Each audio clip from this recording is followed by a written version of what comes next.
hermanos de Tesoros. Hermanos, bienvenidos a Tesoros del Cielo. Estamos en el estudio del Apocalipsis. Hoy vamos a empezar el capítulo 4.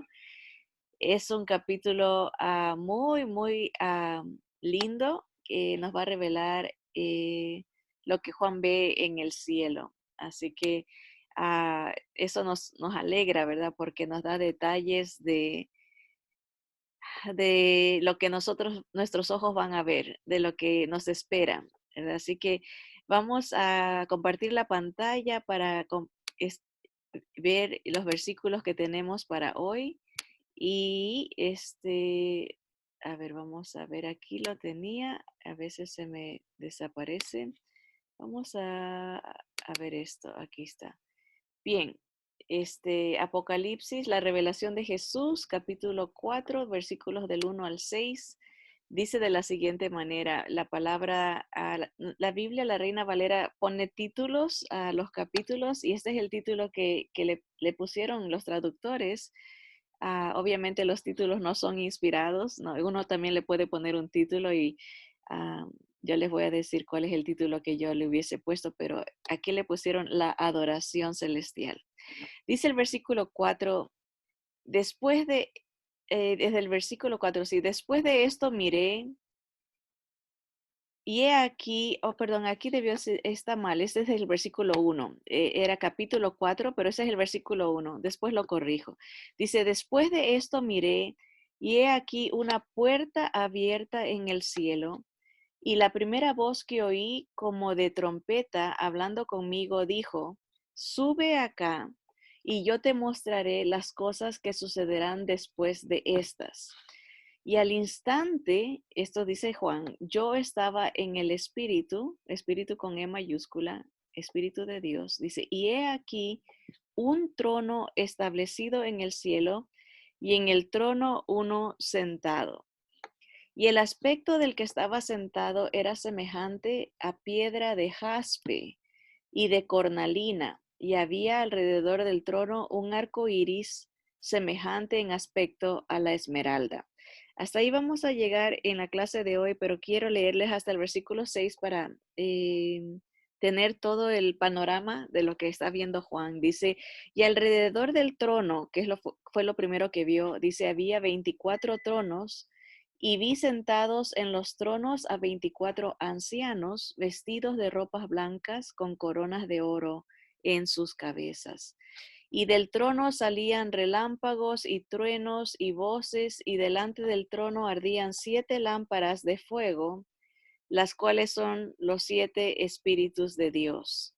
Y delante del trono había un mar de vidrio semejante al cristal, y junto al trono y alrededor del trono 4 seres vivientes llenos de ojos delante y detrás.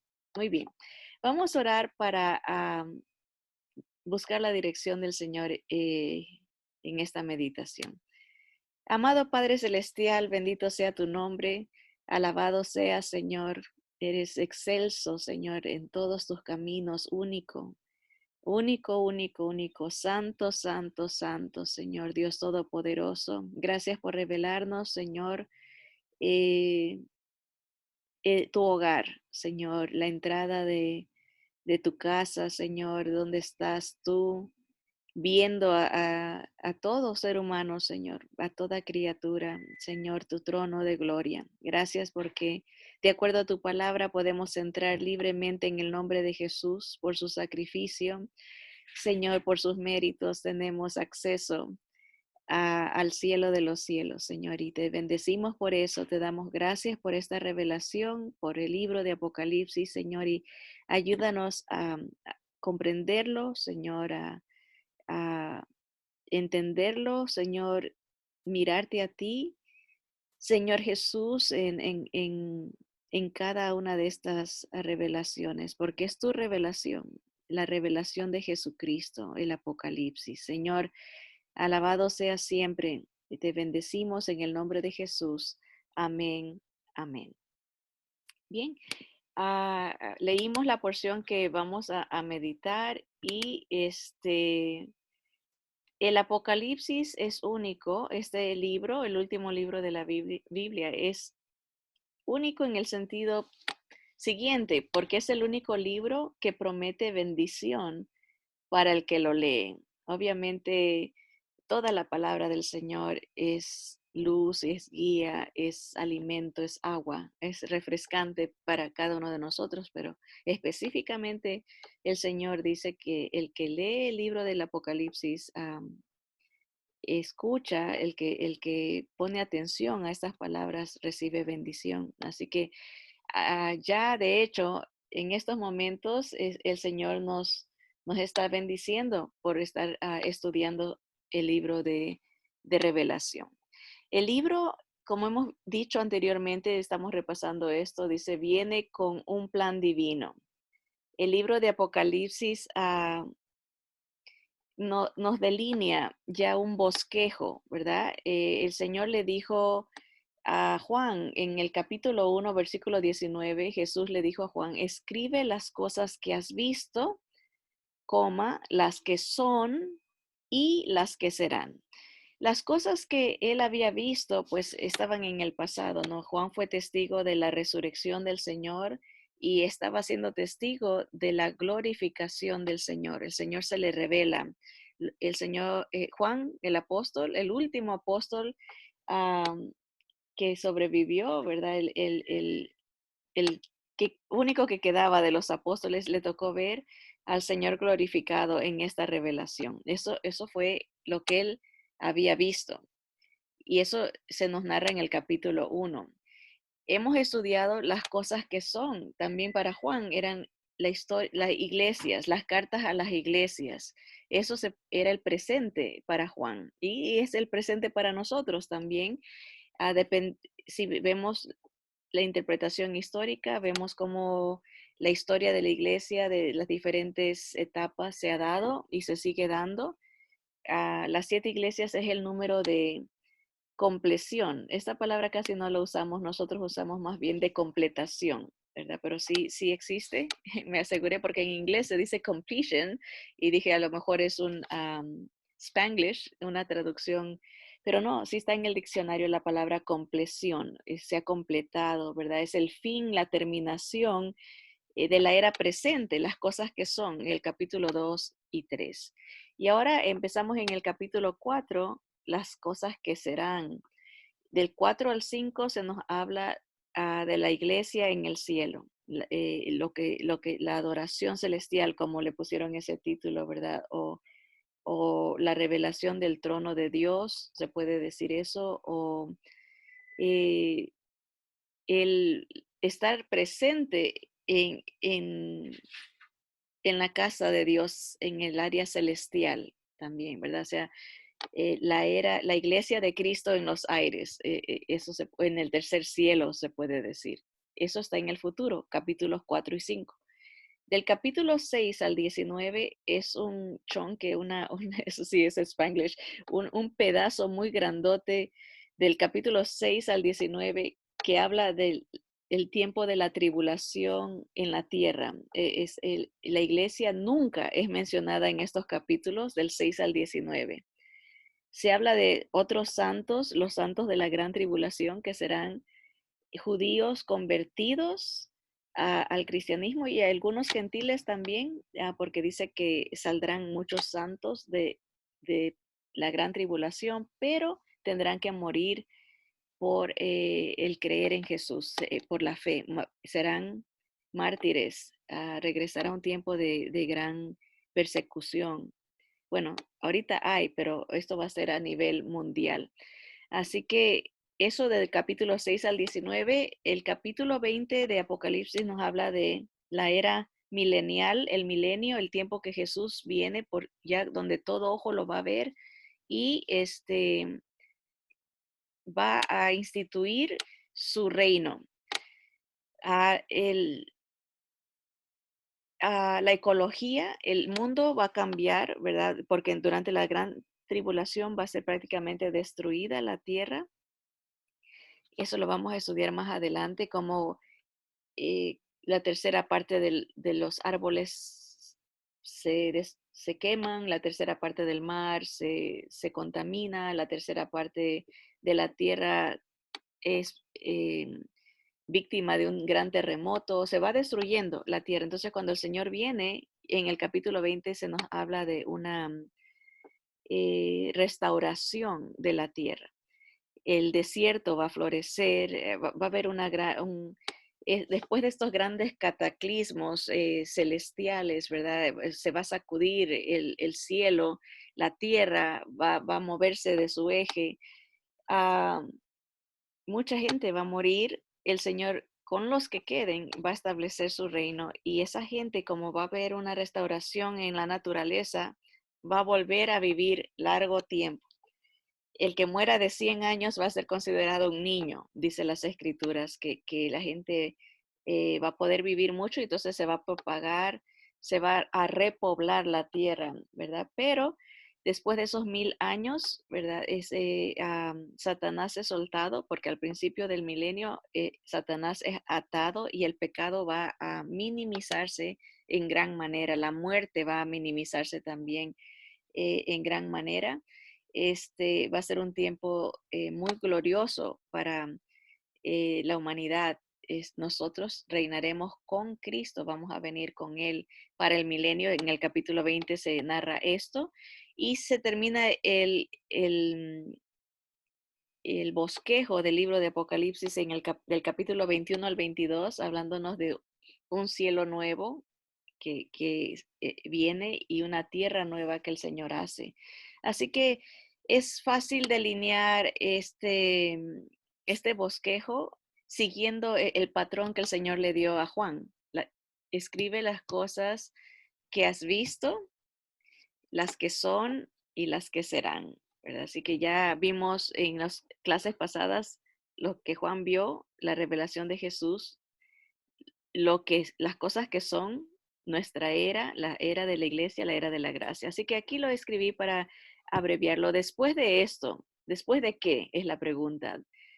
Dice que Juan después de esto miró y vio una puerta abierta. Entonces, ¿después de qué? De la era de la iglesia, nuestra era, que se conoce como la etapa de la gracia, el tiempo de la novia de Cristo o la novia del Cordero. Acuérdense que la iglesia se la compara con una novia, con una mujer purificada, ¿verdad? Una virgen.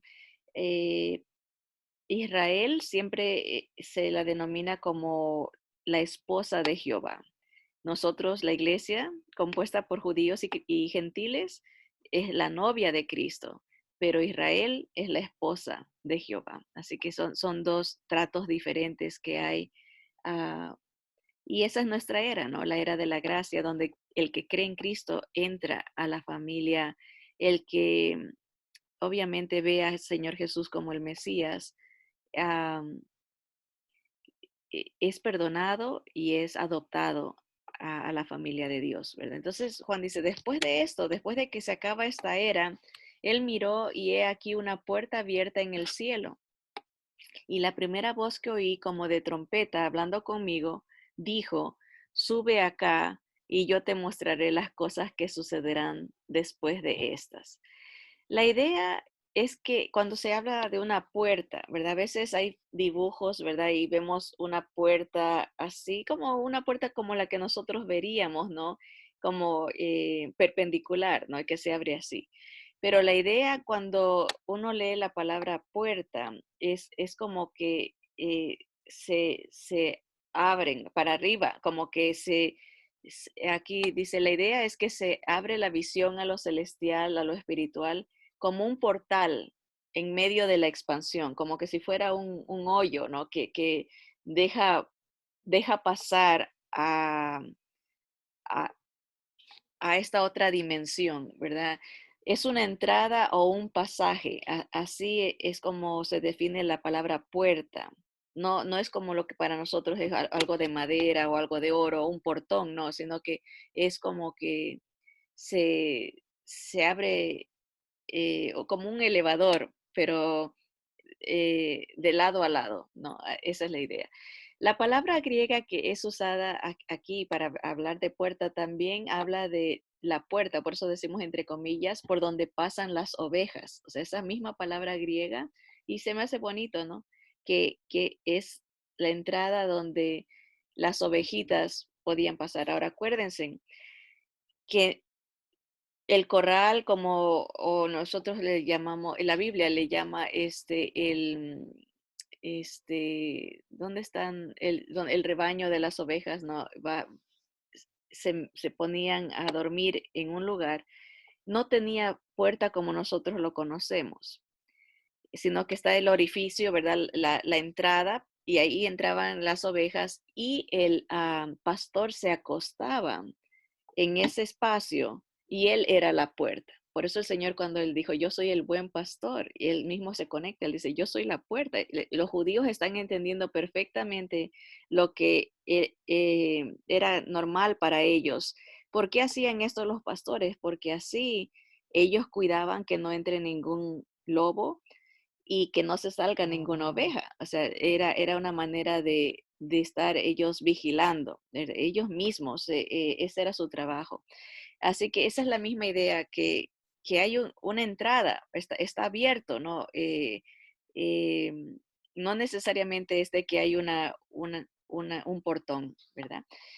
Juan pareciera en este pasaje cuando él dice, vi la puerta, o sea, vi que se abrió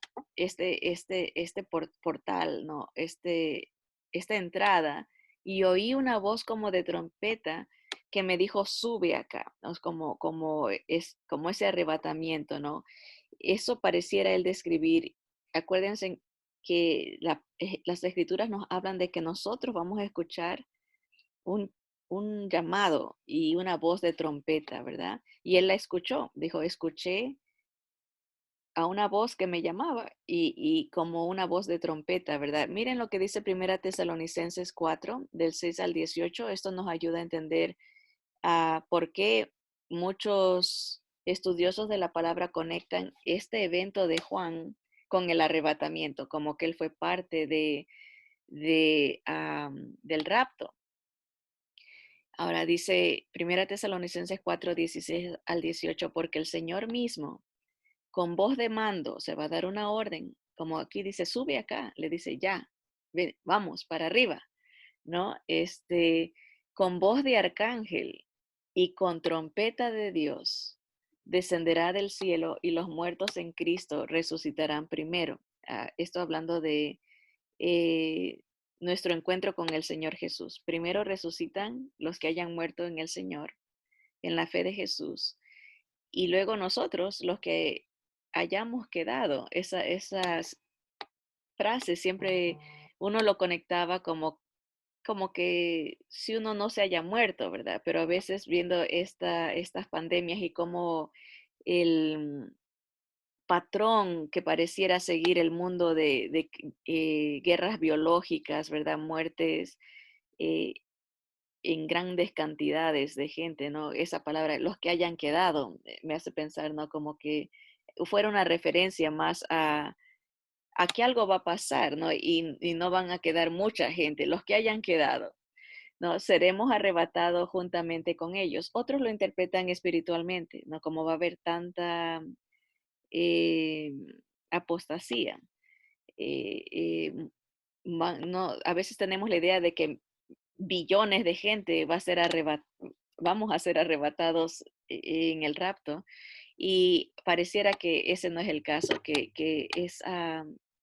es un rebaño pequeño, es un remanente pequeño el que se va, los que hayamos quedado, dice Pablo, seremos arrebatados juntamente con ellos en las nubes para recibir al Señor en el aire, y así estaremos siempre con el Señor. Y eso más o menos es lo que le pasa a Juan, ¿no? Él es arrebatado a los aires, ¿verdad? Él escucha la voz de trompeta, una orden, sube acá, y empieza a ver las cosas, a ver al Señor Jesús, y nos va a describir lo que nosotros vamos a ver en el momento que el Señor nos lleve, ¿verdad?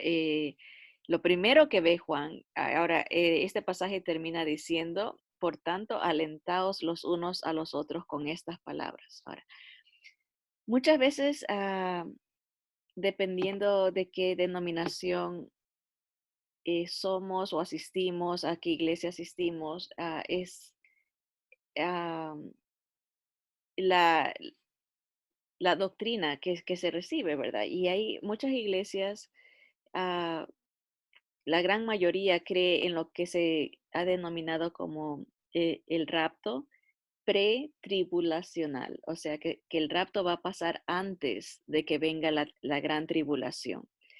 Eso es, ese es el- la doctrina generalmente aceptada por casi todas las denominaciones, pretribulacional, ¿verdad? Ahora, es, eso también hay hermanos, o sí, puede ser hermanos, ¿verdad? Pero que están equivocados en ese detalle, ¿verdad? Pero hay gente que cree que el rapto va a ser en la mitad de la tribulación, cuando el anticristo se revele, ¿verdad?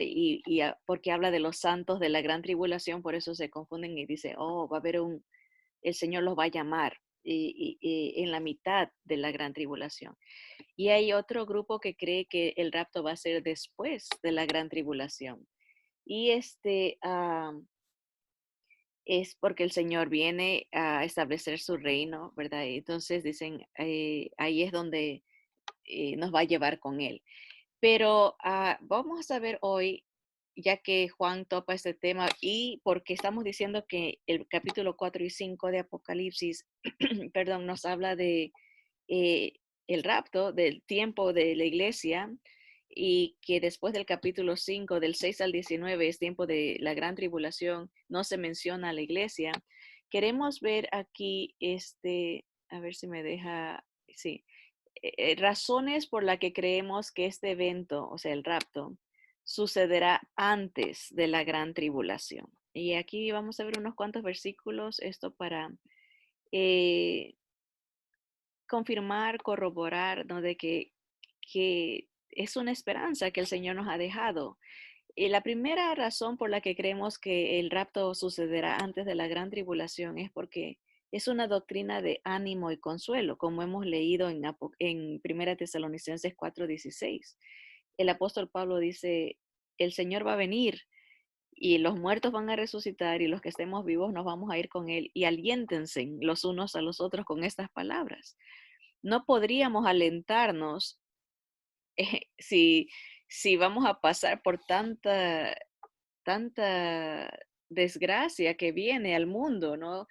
Ahorita la gente se asusta y dice, uy, parece que ya estamos en la gran tribulación. Esto no es nada. Esto es ni cosquillas para lo horrendo que va a ser. O sea, se va a soltar los espíritus de maldad. La iglesia no va a estar, va a ser un tiempo de violencia. Si ahorita pensamos que hay mucha maldad y mucha violencia, en ese tiempo va a ser lo más horroroso. Un tiempo de juicio, un tiempo de gran sufrimiento. La gente va a querer morir y no va a poder. Va a haber plagas, muertes, guerras, va a haber terremotos como nunca ha habido en la historia. eh, el cielo se viene abajo prácticamente, ¿verdad? Como un asteroide pega a la tierra. Es tiempos terribles, ¿no? ¿Y cómo podemos decir, ok, hermanos, vamos a pasar por eso, pero animémonos, alentémonos, ¿verdad? Estemos tranquilos porque vamos a pasar por eso. No tiene sentido, ¿verdad? Que el apóstol Pablo nos haya dicho, anímense con la idea de que el Señor viene por ustedes si nos va a tocar pasar por eso. En tal caso diría, bueno, ojalá que a tu generación no le toque, pero pobrecita la que le toque, ¿verdad? O sea, no concuerda con las palabras de aliento si el rapto fuera durante la gran tribulación. Solamente siendo pre-tribulacional, antes de la tribulación, es que puede ser una doctrina de aliento y de consuelo. Número 2, tenemos que entender que el propósito de la tribulación es derramar la ira de Dios a un mundo que lo rechaza, a un mundo que lo ha rechazado, que ha rechazado a su Hijo. Precisamente el Señor Jesús sufrió esa ira para que nosotros no la sufriésemos. Cuando uno no acepta o no reconoce o no ve al Señor como el Cristo, como el que sufrió el castigo, uno se hace recibidor, ¿verdad? De las consecuencias de su decisión, ¿verdad?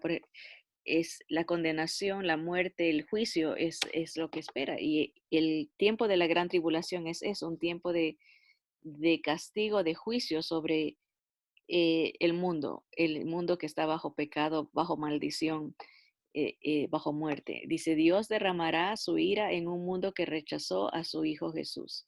Apocalipsis 6, capítulo 6 al 19, dice el capítulo 6, versículo 15, que todos los hombres se esconden en cuevas y desean la muerte y dicen, ¿quién podrá sostenerse, verdad? Ante la ira de Dios. O sea, va a haber un tiempo de terror, de horror, de angustia, ¿verdad? Pero la Biblia dice que ni aún así la gente se arrepiente, la gente que pase por ese tiempo. Es una gente de corazón ah, oscuro, ¿verdad? Un corazón de piedra. Ah, ahora, dice Primera Tesalonicenses 5, 9 al 10 que Dios no nos ha reservado para el día de la ira, pero para salvación por Jesucristo. A veces los cristianos cometemos el error de espiritualizar todo. O sea, leemos la Biblia y dice, oh, eso no es realidad físicamente, como mucha gente en el día de hoy cree que un 99% de la Biblia no es de interpretación literal, sino todo espiritual. Y sí, parte de la salvación que nos ha dado el Señor Jesús es espiritual, obviamente, porque Él ofrece vida eterna, que es algo que solamente nuestro espíritu puede disfrutar. Nuestra carne se muere, pero nuestro espíritu no. Entonces es así, hay salvación eterna, eso Él lo dijo, hay vida eterna para el que está en Cristo, el que cree en Cristo, pero también el Señor nos vino a librar de el juicio físico sobre la tierra, el juicio la maldición que está sobre esta tierra por consecuencias del pecado. En otras palabras, nos libra de las consecuencias del juicio físico, o sea, el castigo sobre la naturaleza, ¿verdad? La tierra gime quiere ser restaurada y necesita pasar por este tiempo, ¿verdad? Entonces, el Señor nos ha librado de ese tiempo, dice de la ira, ¿verdad? Hay pastores que dicen que no es posible que la iglesia pase por este tiempo de tribulación porque la iglesia es la novia, ¿no? Y nunca un novio va a darle palo a la novia antes de casarse, ¿verdad? O sea, porque ese tiempo va a ser un tiempo de gran sufrimiento, como que no la golpearía y prácticamente la dejaría casi muerta para decirle, ven, te quiero y cásate conmigo, vámonos a las bodas del Cordero. Es un tiempo de, que- de, de ira, ¿verdad? Un tiempo que ha sido reservado. Dice, Dios no nos ha reservado para el día de la ira, pero para salvación por Jesucristo. Así que Señor nos salva de las consecuencias futuras del pecado, ¿verdad? A librarnos de la ira venidera y del juicio eterno también. O sea, es una obra completa que ha hecho el Señor. Los últimos versículos del capítulo 6 de Apocalipsis dicen que el periodo de la tribulación es un tiempo de ira, como lo hemos leído. Dice, pero Pablo nos dice que Dios no nos ha reservado para ese día. El Señor ya pagó y sufrió la ira para que nosotros no la suframos. Él dijo en la cruz esto, Elí, Elí, lama sabactani, que quiere decir, Dios mío, ¿por qué me has desamparado? Ah, Sufre el juicio para que nosotros no lo suframos, para librarnos de ese castigo. Sí que dos razones hasta ahorita. Una, porque no sería consuelo decirnos que vamos a pasar y el apóstol Pablo dice que nos animemos los unos a los otros con las palabras de que Jesús viene para rescatarnos. Y segundo, porque es un tiempo de juicio en la gran tribulación. Tercero, el Señor sabe cómo librar al justo de la ira. El Señor y dos ángeles, hay muchas historias en la palabra de cómo el Señor libra a los justos del castigo, los libra de la ira. En el caso, por ejemplo, de Lot, el sobrino de Abraham, dice, el Señor y dos ángeles se dirigen a la tienda de Abraham para informarle que Sodoma y Gomorra serán destruidos. Eso está en Génesis 18, si lo quieren leer después con calma. Dice, Abraham le dice que no puede el Señor castigar si hay justos allí. Y empieza a negociar con el Señor. Dice, si hay 50, ¿castigarías a este lugar? Y el Señor le dice, no. Si hay justos, no castigaría. Y si hay 45 justos, no. Y va bajando, ¿no? Y si hay 40 justos, ¿castigarías? No, no castigaría por amor a esos 40. Y Abraham le dice, ¿qué pasa si hay solo 20? Abraham, sabiendo que era bien difícil encontrar justos en Sodoma y Gomorra, el Señor dice, no, no la castigaría si hubiera 20 justos. ¿Y qué tal si hay 10? Le dice Abraham. Dice, si hay 10, perdonaré a la ciudad por esos 10. O sea, la presencia de un justo, obviamente la Biblia dice que justo no hay ni uno.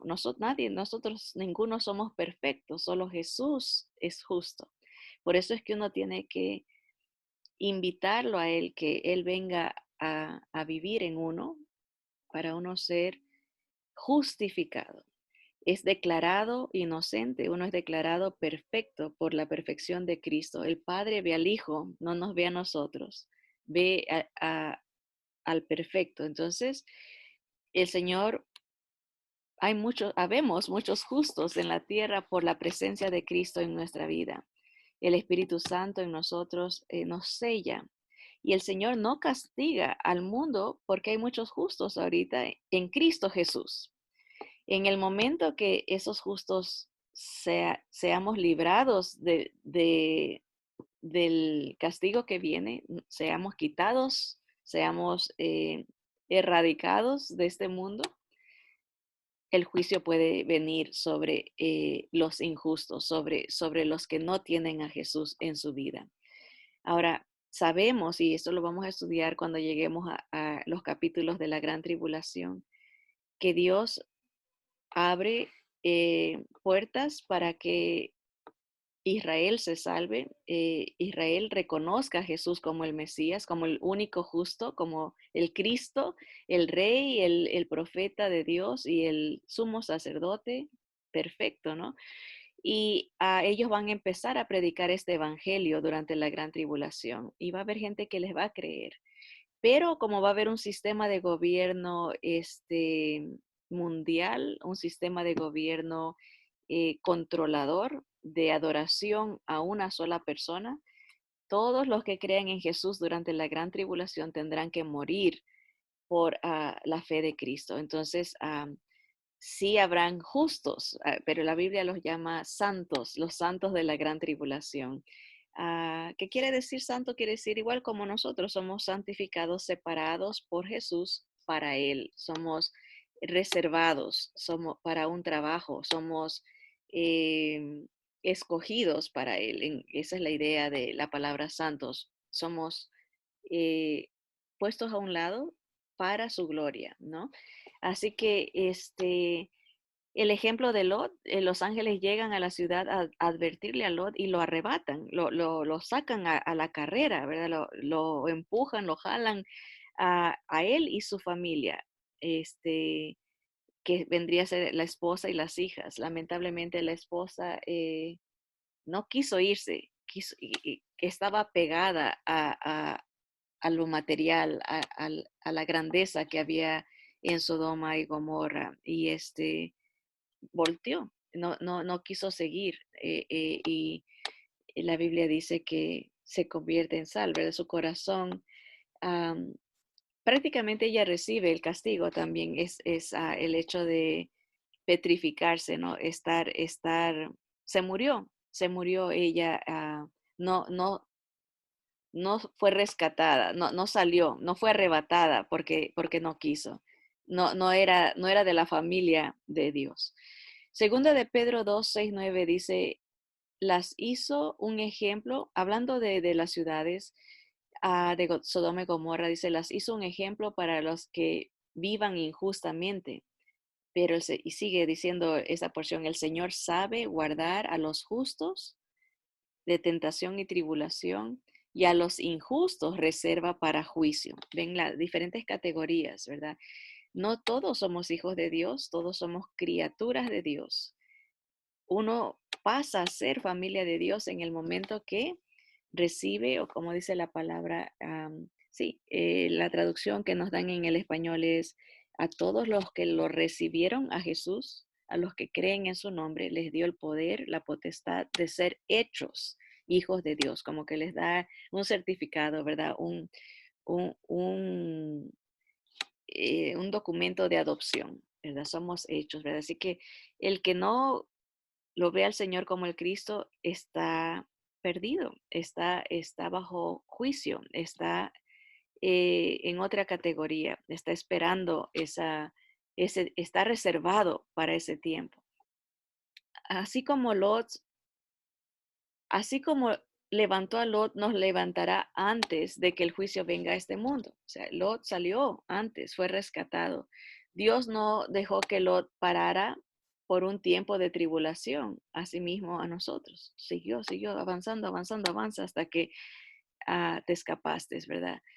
Muchos se oponen al rapto pretribulacional y dicen, estás usando la analogía equivocada. No veas a Sodoma, pero mira a Noé. A Noé Dios le permitió pasar la tribulación y el castigo. Pero Noé no representa al cristiano. El que representa al cristiano es Enoc, el que caminaba con Dios. Y usamos la palabra cristiano, aunque en realidad no me gusta usar esa palabra ya porque todo el mundo que no es musulmán o que no es judío se llama cristiano en esta era. En realidad estamos hablando del creyente en Jesús, el discípulo de Cristo, el seguidor de Jesús. El seguidor de Jesús es representado por Enoc, que caminaba con Dios. Caminar con Dios es algo de tener comunión con Él a diario, ¿no? Conversar con Él, disfrutar de su presencia, consultarle, ¿no? Escucharlo, ¿verdad? Esa es la representación del creyente. Y Enoc fue arrebatado antes que viniera el castigo. Después de tener su primer hijo, se acercó a Dios. Los hijos tienen esa influencia, ¿verdad? Nos hacen caminar con Dios. Por alguna manera, ah, los hijos nos llevan a depender más de Dios, arrodillarnos ante Dios, a clamar a Dios. Es, son una bendición los hijos, porque sin ellos, tal vez fuéramos muy egocentristas, pensáramos solamente en nosotros y cómo divertirnos y todo. Por eso es que esta generación no quiere hijos casi, porque se enfocan en ellos solamente. No quieren nada que les estorben. Y los hijos son gran bendición, primordialmente porque nos llevan a depender de Dios, especialmente cuando van creciendo, ¿verdad? Cuando son grandes. Enoc caminó tan cerca de Dios que Dios lo arrebata y se lo lleva vivo al cielo. Con nosotros, si el Señor viene hoy o ya, va a ser igual, nos va a llevar vivos y nos va a transformar en las nubes, dice, nos vamos a ser transformados, nos va a dar un cuerpo que pueda tener acceso a la estratosfera, ¿verdad? Está la atmósfera, la estratosfera y el tercer cielo, que es otro, ah, no es nuestra hábitat, ¿verdad? No hay oxígeno, no sé, el cuerpo que vamos a tener va a ser un cuerpo especial, pero que va a poder regresar y estar en este mundo como que nada pasó. Noé y el arca es una figura de lo que le va a pasar a los judíos durante la tribulación. El castigo sirve dos propósitos. castigar al impío y despertar al judío. Me gusta esa frase porque rima castigar al impío y despertar al judío. El plan fabuloso para rescatar a la nación judía entera. El judío pasará por la tribulación, pero serán como Noé, a quien Dios protegió durante la tribulación. Levantará el Señor a 144,000 judíos evangelistas. Imagínense, un solo Pablo alcanzó a toda Europa. Imagínense 144,000 Pablos, 144,000 evangelistas. ¿Cómo van a alcanzar a tanta gente con la palabra del Evangelio en tan poco tiempo? Porque solamente van a tener 3 años y medio, ¿verdad? Pensando nosotros cuánto tiempo hemos tenido para comunicar estas buenas noticias de liberación, de rescate, de pasar el juicio de Dios. Y hemos vivido mucho tiempo, ¿no? Y a cuántas personas hemos compartido este mensaje, ¿verdad? Solo el Señor sabe, pero les garantizo que no les llegamos ni siquiera a los talones, ni les llegaremos a los judíos evangelistas que van a salir durante la gran tribulación. Alcanzarán a todo el mundo. Ah, y obviamente el Señor les ayuda con ayuda celestial, ¿verdad? Va a haber un ángel que les va a ayudar a proclamar el evangelio a todo el mundo y entonces vendrá el fin. Pero ellos, estos judíos evangelistas, serán sellados para protección durante ese tiempo de brutal sufrimiento, pero esto abrirá sus ojos al entendimiento de que Jesús es el Mesías.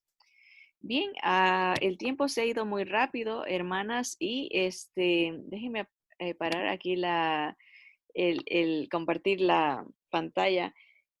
Apenas nos quedamos en, después de estas cosas, miré una puerta abierta en el cielo y escuché una voz como de trompeta que me decía, sube acá, ¿verdad? Y cómo se compara eso con lo del rapto, y cómo, por qué creemos que el rapto va a ser antes de la gran tribulación. Ahora, déjenme ver, creo que hay otra razón más y con esa podemos terminar, pero si no, no sé por qué aquí, aquí está. Ok, que el Señor sabe librar a los justos de la ira. Ah, Esto más bien es acerca de la música y cómo Satanás usa la música, porque eso habla de que más adelante lo vamos a ver, de cómo el anticristo va a hacer que la, que la gente se incline ante su imagen, ¿verdad? Y ah, solamente esas razones, esas 3 razones tengo para darles de por qué creemos que puede ser antes de la gran tribulación. Primero, porque es una doctrina de ánimo. Segundo, porque el propósito de la tribulación es derramar la ira de Dios a un mundo que lo rechaza, ¿verdad? Y por último, es porque el Señor sabe librar al justo de la ira, ¿verdad? ¿Ok? Entonces vamos a darle gracias al Señor porque podemos entender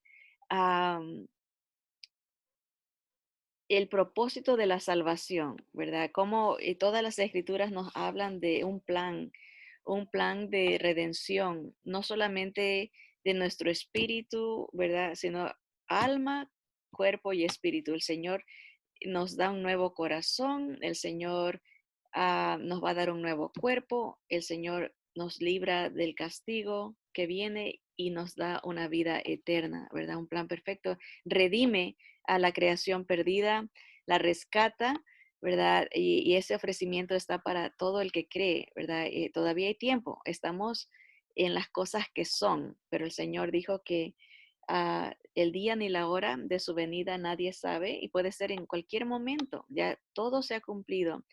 Está para que Él venga por su iglesia, no hay nada que falte por cumplirse. Entonces estamos en el tiempo de las cosas que son, pero están las que serán por venir muy pronto. Así que dice el Señor que el día de salvación es hoy. No dejes para mañana decir, bueno, a lo mejor mañana puedo creer en el Señor y arrepentirme, o puedo verlo como mi rey, o puedo verlo como mi Señor. Porque si el Señor viene hoy, te quedas, te pierdes, ¿verdad?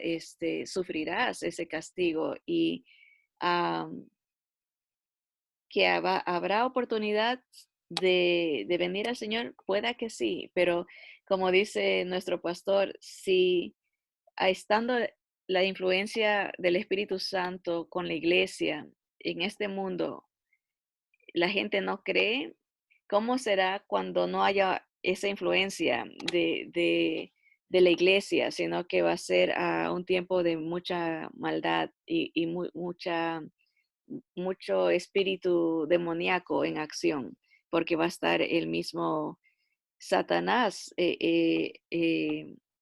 controlando al anticristo? Así que no hay que dejar para mañana. El Señor dice hoy. Si uno dice mañana, tal vez mañana o cuando sea más viejito, ahorita estoy ocupado, este, lamentablemente mucha gente dice, en un futuro tomaré la decisión, pero tomar esa decisión, decir en un futuro tomaré la decisión, es haber tomado una decisión de rechazar al Señor. Y el Señor dijo que el que se avergüenza de él, aquí, él también se avergonzará de esa persona delante de su Padre. Así que es importante.